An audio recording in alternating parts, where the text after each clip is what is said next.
एक और बात यहाँ पता चली कि ये भी थोड़ा हया के खिलाफ मसला है, लेकिन आज की नई नौजवान नस्ल जो है इसमें बहुत ज़्यादा मुब्तला हो रही है। मैंने जैसे अर्ज़ किया कि शरई मसाइल में चाहिए और इसको बयान करना ये हमारी जिम्मेदारी है। तो ये चीज़ भी अंग्रेज़ी फ़िल्मों से और फुहश फ़िल्मों से हमारी नई नस्ल में बहुत तेज़ी से सरायत कर रही है, और लोग इस बारे में उलमा से बहुत ज़्यादा मसाइल पूछते हैं, ख़वातीन भी पूछती हैं जो इसमें मुब्तला है।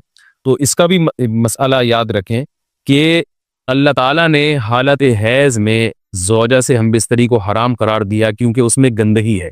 बाप देखें कि वो गंदगी इस दर्जे की नहीं है जितनी ओरल सेक्स में गंदगी होती है। अगर उसमें डिस्चार्ज हो जाए बंदा, इंसान जो हमबिस्तरी करने वाला है ज़ौजा से, वो मुंह में डिस्चार्ज हो जाए, तो आप सोचें कि अल्लाह ताला शर्मगाह को गंदगी से बचा रहे हैं, जिसकी वजह से हैज़ की हालत में हमबिस्तरी को हराम करार दिया। तो मुंह जिससे इंसान खाना खाता है, जिससे कलमा पड़ता है, और जो इंसान के जिस्म में सबसे अशरफ उज़ू है, सबसे ज्यादा मुअज़्ज़ज़ और मुकर्रम वुज़ू है, उसमें ऐसी गंदगी को डालना कहाँ से जायज़ हो सकता है, कहाँ से हलाल हो सकता है। तो आज बाज़ मुतजद्दिद किस्म के लोग जो है ना इसको हलाल करार दे रहे हैं, तो ये बिल्कुल गलत है। तो ये बात खूब जहन में रखें कि ओरल सेक्स के जरिए अपनी ख्वाहिश को पूरा करना इस तौर पर कि डिस्चार्ज हो जाए इंसान औरत के मुंह में, बीवी के मुंह में, ये बिल्कुल हराम है, बिल्कुल नाजायज़ है। क्योंकि मनी एक गलीज़ और नापाक और गंदगी है और नापाक और नजस चीज़ है। बाज़ हजरात ये कहते हैं कि मनी पाक है, मगर याद रखें मनी के पाक होने के दलाइल मजबूत नहीं है, मनी के नापाक होने के दलाइल बहुत मजबूत हैं। सबसे पहली दलील कुरान मजीद में आता है, अलम नखलुकुम मिन माइन महीन, हमने तुम्हें गलीज़ और पलीद पानी से पैदा किया, जलील पानी से पैदा किया है। तो इसमें भी इशारा है कि मनी नापाक चीज़ है। दूसरी बात यह कि हदीस में आता है कि कुन्तु अफ़रुकुल मनिय्य मिन सौबि रसूलिल्लाहि सल्लल्लाहु अलैहि वसल्लम सुम्मा युसल्ली फ़ीही। हज़रत आयशा रज़ी अल्लाह ताला अन्हा फरमाती हैं कि रसूलुल्लाह सल्लल्लाहु अलैहि वसल्लम के कपड़ों पर अगर मनी लगी होती थी, सही बुखारी की हदीस है, मैं उसको खुरच के साफ करती थी, फिर आप सल्लल्लाहु अलैहि वसल्लम उसमें नमाज पढ़ा करते थे। अब बाज़ हज़रात ने यहाँ से इस्तेदलाल किया है कि मनी अगर नापाक होती तो हज़रत आयशा उसको धोती, खुरच के साफ करना इसकी अलामत है कि मनी पाक है, लेकिन ये बात गलत है। अगर मनी पाक होती तो हज़रत आयशा को खुरचने की जरूरत नहीं थी। बात यह है कि वो निजासत जिसका एक बाकायदी जिस्म होता है और वो खुरच के जिस्म से या कपड़ों से अलग हो सकती है, तो उस निजासत को पाक करने का तरीका ये है कि उसको खुरच दिया जाए। नापाक थी तभी तो हज़रत आयशा रज़ी अल्लाह ताला अन्हा उसको बाकायदा खुरच रही हैं और दूर कर रही हैं। और गीली मनी को ये साबित है कि हज़रत आयशा रज़ी अल्लाह ताला अन्हा आप सल्लल्लाहु अलैहि वसल्लम के कपड़ों से धोया करती थी और आप सल्लल्लाहु अलैहि वसल्लम उसमें नमाज पढ़ा करते थे। हज़रत उमर रज़ी अल्लाह ताला अन्हु के दौर में किसी शख्स को इत्लाम हुआ तो उसने अपने पूरे जो है ना वो कपड़े धोए, तो हज़रत उमर ने उसको मना किया, फरमाया कि इतना काफ़ी था कि उस जगह को तुम धो लेते। तो इसमें भी हज़रत उमर उसको बाकायदा धोने का हुक्म दे रहे हैं। किसी भी सहाबी ने एतराज़ नहीं किया कि यार या अमीरुल मोमिनीन आप इनको धोने का हुक्म क्यों दे रहे हैं, मनी तो पाक है। तो मनी के जो नापाक होने के दलाइल है वो बहुत मजबूत है। बाकी उसको जो खुरचने का हुक्म है वो इसलिए कि मनी के पाक जो अगर खुश्क हो जाए तो वो खुरच के भी पाक हो जाती है, उसको फिर धोना ज़रूरी नहीं होता। इसकी मिसाल ऐसे जैसे हदीस में आता है, सहाबा कराम फरमाते हैं कि हमारे तलवारों में दुश्मन का खून लगा होता था तो हम उसको ज़मीन पे अच्छी तरह रगड़ के उसी को लटका के नमाज पढ़ते थे। तो देखिए खून भी ऐसी चीज़ है कि जो सूखने के बाद उसकी एक पापड़ी सी जम जाती है। तो हालांकि खून को भी नापाक माना जाता है, जमहूर उलमा के यहाँ खून नापाक चीज़ है, लेकिन सहाबी क्या कर रहे हैं, उसको रगड़ के ज़मीन पे और खुश जो उसको अच्छी तरह रगड़ के जब उसका असर ज़ाइल हो गया तो उसी को लटका के नमाज पढ़ रहे हैं। तो जैसे खून नापाक होने के बावजूद रगड़ने से पाक हो जाता है, अगर किसी ऐसी चीज़ पे लगा हो जो लोहे या ऐसी सख्त चीज़ पे, तो ऐसे ही मनी अगर कपड़ों पे लगी हो, खुश्क हो जाए, तो उसको अच्छी तरह जब खुरच दिया जाए तो वो पाक हो जाती है। लेकिन इससे ये साबित नहीं होता कि मनी पहले से ही पाक है।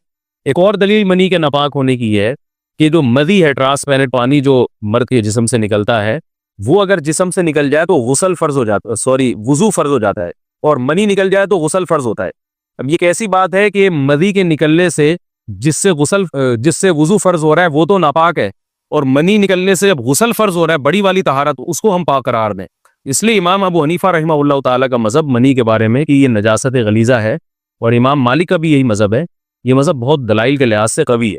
तो इसलिए औरत के मुंह में डिस्चार्ज होना ये बिल्कुल हराम है, नाजायज़ है, गंदगी है, इस्लाम में इसकी कतई इजाज़त नहीं है। और अगर उन अइम्मा का मज़हब लिया जाए जो मनी को पाक समझते हैं, इसलिए मैं ये अर्ज़ कर रहा हूँ कि बाज़ हज़रात ने इस पर फतवा दिया है कि ये चूँकि पाक है लिहाजा अगर यानी कोई शख्स मुंह में भी डिस्चार्ज हो जाए तो ये भी जायज़ है। ये 100% गलत फतवा है। इसलिए कि जो हज़रात इसको पाक कहते हैं वो भी इसको खबाइस में दाखिल करते हैं, हराम चीज़ों में दाखिल करते हैं। इसका खाना या इसका मुंह में डालना वो भी जायज़ नहीं कहते। तो इस लिहाज से भी ये नाजायज़ है और बहुत सारी बीमारियों का जरिया भी है। दूसरा मसला ये है कि अगर कोई डिस्चार्ज नहीं होता ओरल सेक्स के जरिए तो उसका शरई हुक्म क्या है?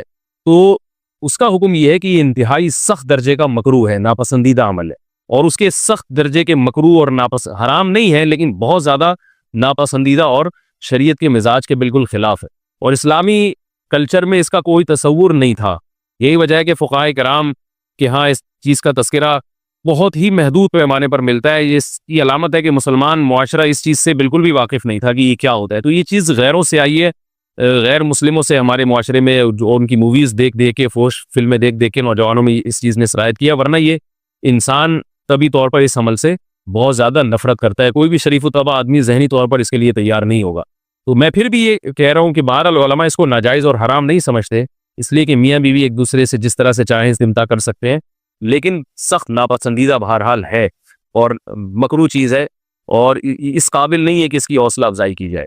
ये उसके बारे में है कि जब यानी जो है वो इदखाल किया जाए उस फम के अंदर, उस जो है मर्द उसमें बाकायदा जो है वो तलज़्ज़ुज़ हासिल करे। अगर ऐसा ना हो बल्कि बाहर बाहर से इस्तिमता किया जाए, जैसे बाज़ जगह ऐसा होता है कि क्या नाम है, औरत को इस चीज़ से घिन आती है कि वो अपने मुंह में इस गंदगी को लेकर जाए, तो फिर बाज़ शौहर ज़ौजा को मजबूर करते हैं किसिंग वगैरह पर, तो ये कम दर्जे की कराहत है। यानी ये भी नापसंदीदा तो है, मगर ये उस दर्जे का मकरूह, उस दर्जे का नापसंदीदा नहीं है। दूसरी बात ये कि ये जो मैंने पूरी डिटेल बयान की है, ये उस सूरत में है इसके मकरूह और नापसंदीदा होना कि औरत इसके लिए ज़हनी तौर पर आमादा हो। ये बात खूब याद रखें, अगर औरत को इस अमल से घिन आती है तो फिर मर्द बीवी को इस काम पर मजबूर हरगिज़ नहीं कर सकते, क्योंकि ये निकाह के जो एग्रीमेंट है, मुख्तज़ायात हैं, उसके खिलाफ है। यानी ये उसमें दाखिल नहीं है। औरत अपने आप को हमबिस्तरी से तो नहीं रोक सकती, मर्द जब चाहेगा बीवी से हमबिस्तरी कर सकता है, औरत को इजाज़त नहीं है। लेकिन ख़ास इस अमल से औरत मर्द को रोक सकती है अगर वो ज़हनी तौर पर इसके लिए आमादा नहीं है। ये तो मैंने ओरल सेक्स से मुताल्लिक़ कुछ फ़िक़ही हकाम बयान किए हैं। दूसरी बात ये, इसका भी मसाइल पूछे जाते हैं कि बाज़ मर्द अपनी ज़ौजा को मजबूर करते हैं गैर फितरी तरीके से हमबिस्तरी करने पर, पिछले रास्ते पर हमबिस्तरी करने पर। तो ये बात याद रखें कि ऐसी सूरत में औरत पर असल हुक्म यही है कि वो ऐसे मर्द से तलाक ले ले और उसको अपने करीब ना आने दे, क्योंकि इसमें नुकसान ये होता है कि अगर औरत इस काम की मर्द को इजाज़त दे दे तो कुछ वक्त के बाद उसकी अपनी नेचर तब्दील हो जाती है, अपनी फितरत बदल जाती है और उसे इस गैर फितरी काम में लज्जत आना शुरू हो जाती है। तो अपने आप को गंदगी से बचाना ये बहुत ज़रूरी है। और अगर वो ये समझती है कि तलाक के बाद उसके दोबारा निकाह नहीं होगा, उसकी ज़िंदगी तबाह नहीं होगी, तो फिर सख्त मजबूरी में अगर मर्द उसको धमकियाँ देता है मारने की या तलाक की, तो ऐसी मजबूरी में फिर अल्लाह की रहमत से उम्मीद है कि गुनाह सिर्फ मर्द के कंधों पर होगा। एक और इल्मी नुक्ते की बात हमें ये पता चलती है इस आयत में कि निसाउकुम हर्सुल लकुम, अल्लाह ताला ने निकाह का बुनियादी मकसद हर्स बताया है, यानी नस्ल बढ़ाना। ये जो फैमिली प्लानिंग वाले आज जिस दावत को लेके चल रहे हैं कि बच्चे दो ही अच्छे, ये जो पूरी दुनिया में एक तहरीक चल रही है, ये कुरान और सुन्नत के 100% खिलाफ है। कुरान के वाज़ेह नुसूस और अहादीस तो इस बारे में बहुत ही तफसील से हैं। मेरी जो किताब है एक से ज़ायद शादियों की ज़रूरत की, उसमें तकरीबन 50 सफ़े मैंने सिर्फ इसी पर लिखे हैं कि इस्लाम नस्ल बढ़ाने पर बहुत ज़्यादा हरीस है। इस्लाम चाहता है कि मुसलमानों की नस्ल बढ़े, और उस पर जो लोगों के एतराज़ होते हैं कि रिस्क की तंगी होगी, तरबियत नहीं हो सकेगी, उस तहरीर में उन तमाम बातों के जवाबात हैं।